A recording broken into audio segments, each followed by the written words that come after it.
গুরুর ব্রহ্মা গুরুর বিষ্ণু গুরুর্দেব মহেশ্বর গুরু সাক্ষাৎ পরং ব্রহ্ম তস্मै শ্রী গুরুবে নমঃ। শ্রীমৎ স্বামী সেবানন্দ সরস্বতী মহারাজজির চরণে জানাই শত কোটি প্রণাম। আমার গুরু স্বামী সেবানন্দ সরস্বতী মহারাজজির সেবানন্দের নিবেদন নামক গ্রন্থের চতুর্থ খণ্ড থেকে আমি এখন পাঠ করে শোনাব। চলার পথে আমার জীবনে প্রথম সাধু সঙ্গ শ্রীমৎ স্বামী সিদাম মুনি মহারাজ। উনি ছিলেন বেলুর লালবাবা আশ্রমের পরম্পরা। আমি জীবনের বেশ কিছুদিন ওনার সঙ্গ পেয়েছি। তখন আমার বয়স 19-20 হবে। কলেজে পড়াশোনা করি। মাঝে মাঝেই বাড়ির নিকটে মহিষগোট শ্মশানে ওনার সঙ্গে রাত কাটিয়েছি। ওইখানেই প্রসাদ পেতাম, পড়াশোনা করতাম। জীবনে যা কিছু সূত্রপাত ওনারই কৃপায়। পরে পরিচয় হয় 108 শ্রীমৎ স্বামী ব্রহ্মানন্দ সরস্বতীজির সঙ্গে। হাটাল তেলার পার আশ্রমে থাকতেন। কি অপূর্ব রূপ, কি বিরাট পার্সোনালিটি বা ব্যক্তিত্ব। মহান পণ্ডিত। মাঝে মাঝে মাঠ টপকে দেখা করতে যেতাম। আলোচনা শুনতাম, কিন্তু পিপাসা মিটত না। কারণ সন্ধ্যা আগত হলেই বাড়ি চলে যেতে বলতেন। তারপর বাংলায় থাকতেন খুব অল্প দিন। বৎসরের বেশিরভাগ সময়ই ঋষিকেশ নয়াঝাড়ি আশ্রমে থাকতেন। ভিক্ষান্নে দিন কাটাতেন। এমনিভাবে 1973-74 সাল হবে আমার জীবনে নেমে এলো এক শুভ দিন। ওই দিন তেলার আশ্রমে গিয়েছি, বাবা এসেছেন। শুনলাম আগামীকাল দীক্ষা দেবেন কিছু ভক্তকে। লোভ সংবরণ করতে পারলাম না। কাছে গিয়ে দীক্ষা দেওয়ার জন্য অনুরোধ জানালাম। কিন্তু হায়, এক কথায় কেটে দিলেন। বললেন, তোমার তো দীক্ষা হয়ে গেছে, সিদাম বাবা তোমার গুরু। ভাবলাম সবই খবর রাখেন, কিন্তু আমি ছাড়বার পাত্র নয়। আমি বললাম, শাস্ত্রে একাধিক গুরুকরণের বিধান আছে। জ্ঞান পিপাসা নিবারণের জন্য আমি আপনাকে গুরু বলেই মানি। আপনি দীক্ষা দেন বা না দেন, কিছুই আসে যাবে না। শুনে হেসে ফেললেন। বললেন, আচ্ছা আচ্ছা, তুমি কাল তৈরি হয়ে এসো, সঙ্গে এই জিনিসগুলো এনো। পরের দিন সকালে ভক্তদের সঙ্গে আমারও দীক্ষা হয়ে গেল। আমরা প্রায় 3-4 জন মাস্টার মশাই একত্রে দীক্ষা নিলাম। সঙ্গে ছিলেন সূর্যবাবু, মনীন্দ্রবাবু, নিরাপদবাবু, আরও অনেকে। সে আজ অনেক দিনের কথা। আজও যখন একান্তে বসে ভাবি, কি অহেতুক কৃপা, আমাকে সংসার ছাড়িয়ে নিজের চরণে ঠাঁই দিবেন স্বপ্নেও ভাবিনি। আজ আমি শ্রীমৎ সেবানন্দ সরস্বতী, একজন সর্বত্যাগী সন্ন্যাসী। ওনার শরীর ছাড়ার পরদিনই আমি সংসার ছেড়ে বেরিয়ে পড়েছি। জীবনের 12টি বছর ধুলাগড়ি আশ্রমে কাটাই। পরে ঋষিকেশ গিয়ে সন্ন্যাস গ্রহণ করি। হাটাল আশ্রমে সাধন মহারাজ থাকতেন। ওনার কাছেও বহুদিন গিয়েছি। তারপর কোথায় যে কি হয়ে গেল। উনি আশ্রম ছেড়ে চলে গেলেন। আশ্রমের হাল খুবই খারাপ। মাঝে মাঝে ভোলা বাবা নামে এক মহাত্মা, বাবার খুবই পরিচিত, হাটাল আশ্রমে এসে থাকতেন। শেষ জীবনে বাবাকে বিনয় মহারাজ খুবই সেবা করেছেন।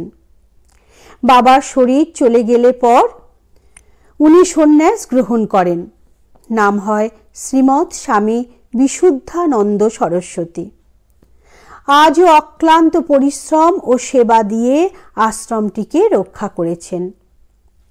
ঋষিকেশের জ্ঞানানন্দ সাধন আশ্রম আজও স্বমহিমায় বিরাজমান।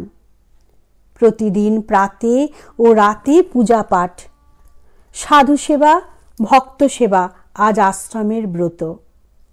ওদিকে হাটাল আশ্রমের হাল খুবই খারাপ। সঞ্জয় নামে বাবার এক ভক্ত সন্ধ্যা সকাল ধূপকাঠি দেয়। সারাদিন আশ্রমের গেট বন্ধ। ভক্তরা প্রায় আসা যাওয়া বন্ধ করেই দিয়েছে। আমি সেবানন্দ মাঝে মাঝে হাটাল আশ্রমে গিয়ে রাত্রিবাস করতাম। 2-4 দিন কাটাতাম। দীপ্তিমা খাওয়া দাওয়ার ব্যবস্থা করে দিত। পরে মনে ভাবলাম, উপযুক্ত সন্তান থাকতে পিতার ভিটেতে ঘুঘু চড়বে? এটা মোটেই হতে পারে না। ওই দিন শিষ্য ভক্তদের নিয়ে মিটিং করলাম। সেদিন 2 জন খুব সহযোগিতা করেছিলেন। প্রথম মনীন্দ্রকর, দ্বিতীয় রতন দলুই মহাশয়। এদের ও শিষ্য ভক্তদের কৃপায় আশ্রমকে নতুন করে গড়ার প্রতিজ্ঞা করা হলো। সেই যে শুরু, আজও তা চলমান। চলার পথে হারিয়ে ফেলেছি অনেককে। তাদের আত্মার শান্তি কামনা করি। আজ হাটাল আশ্রমে গুরু মন্দির, শিব মন্দির, সাধু নিবাস ও ভক্ত সেবার বিশেষ ব্যবস্থা হয়েছে। প্রতিদিন ভক্তদের আগমনে আশ্রম প্রাঙ্গণ মুখরিত। নিত্য পূজা পাঠ, সাধন ভজন বিধিমতো চলছে। জানি না করুণাময় পিতা কতদিন রাখবেন। সবই তাঁর ইচ্ছা। পরিশেষে যাদের অকৃপণ দানে আশ্রমটি নতুন কলেবর ধারণ করেছে, মঙ্গলময় পিতার কাছে তাদের শান্তি কামনা করি।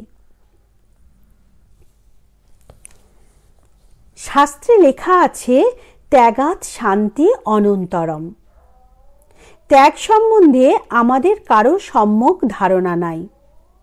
অনেকে ভাবে সংসার ছেড়ে ভোগ বিলাস থেকে দূরে থেকে জঙ্গলে গিয়ে সাধনা করলে ঈশ্বর লাভ করা হয়। সেটা ছিল সত্যযুগের সাধনা, বড়ই কঠিন সাধনা। যুগের পরিবর্তনের সঙ্গে সঙ্গে সাধনায় পরিবর্তন হওয়া দরকার, নয়তো সাধন বিধি ওই শাস্ত্রেই রয়ে যাবে। তাই বলে আমি অশাস্ত্র বিধান দিচ্ছি না। শাস্ত্রে যেসব বস্তু ত্যাগের কথা বলা আছে সেগুলি হল সর্বপ্রকার ভয় ত্যাগ করা, ব্যবহারকালে পরবঞ্চন ত্যাগ, মিথ্যা ভাষণ ত্যাগ, কৃপণতা ত্যাগ, কাম ক্রোধ লোভ ত্যাগ, সর্বপ্রকার হিংসা ত্যাগ, পরদোষ দর্শন ত্যাগ, অসৎ চিন্তা ত্যাগ, অসৎ কর্ম ত্যাগ, অসৎ সঙ্গ ত্যাগ, সর্বপ্রকার কু অভ্যাস ত্যাগ, বৈরিতার ত্যাগ, অভিমান ত্যাগ, অধৈর্য ত্যাগ, অসুচিতার ত্যাগ, চঞ্চলতার ত্যাগ, চুরি ত্যাগ ইত্যাদি। সাধনা মানে নিজেকে সুন্দর করে গড়ে তোলা। গঙ্গা জলে পূজা হয়, স্বচ্ছ সলিলা। পুত পবিত্র গঙ্গা জলে স্নান করে বহু জনমের পাপ দূর হয়। গঙ্গা জল কোনো পাত্রে 1000 বছর রেখে দিলেও দুর্গন্ধ হয় না বা কোনো প্রকার জীবাণু জন্মায় না। এটাই গঙ্গা জলের মাহাত্ম্য। ভালো জিনিসটা কার না পছন্দ হয়। সাধনা করো, সাধনা করে নিজেকে শুদ্ধ করো। কেবল অন্তঃকরণ শুদ্ধ হলেই আলো দেখতে পাবে। সবার মধ্যে যিনি, আমার মধ্যেও তিনি, এই কথা বুঝবে যখন, তখন আর কষ্ট হবে না। তুমি কাউকে ছোট ভাবতে পারবে না। দোষে গুণে মানুষ। কারো দোষ দেখতে যেও না, খারাপটা ফেলে দিয়ে ভালোটা নেবে। একমাত্র ভালোবাসা দিয়ে একজন মানুষ পৃথিবী জয় করতে পারে। ভালোবাসার এত মহিমা, শুধু নিঃস্বার্থ ভালোবাসা। সকলের যে মঙ্গল কামনা করে ভগবান তার জন্য বড্ড ভাবেন। শুধু ভালো হও, সৎ হও, মহৎ হও। স্বার্থপরতার মতো বড় পাপ আর নাই। স্বার্থপর সমাজের জঞ্জাল। যারা কেবল নিজের কথাই ভাবে তাদের কেউ দেখতে পারে না। সকলের তরে সকলে আমরা, প্রত্যেকে আমরা পরের তরে। তুমি যদি অপরের কথা চিন্তা না করো, অপরের সুখ দুঃখের কথা চিন্তা না করো, তবে সেই বা তোমার জন্য চিন্তা করবে কেন? পৃথিবীতে কেউই একা বাঁচতে পারে না। আদিম যুগে মানুষ দল বেঁধে জঙ্গলে বাস করত। জন্তু জানোয়ারের হাত হতে দল বেঁধে নিজেদের রক্ষা করত। আর মানুষ বড়ই স্বার্থপর, নিজের ছাড়া অপরের কথা বিন্দু মাত্র ভাবে না। যাদের প্রচেষ্টায় মানুষ হলাম, চাকরি পেয়ে টাকা পেয়ে সবই ভুলে গেলাম। আজ শহরে গিয়ে ফ্ল্যাট কিনে বিলাসবহুল জীবন যাপন করে। গ্রামের কথা, বাবা মার কথা বিন্দু মাত্র চিন্তা করে না। ধিক তোরই বড়লোকপনায়, ধিক তোরই বিলাসবহুল জীবনে। ফিরে তাকা, একটি বার ফিরে তাকা। নমস্কার, সকলে ভালো থাকবেন, সুস্থ থাকবেন। আর আমাদের এই প্রচেষ্টা যদি আপনাদের ভালো লাগে তাহলে লাইক, শেয়ার ও সাবস্ক্রাইব করে আমাদের উৎসাহিত করতে ভুলবেন না কিন্তু। জয় গুরু।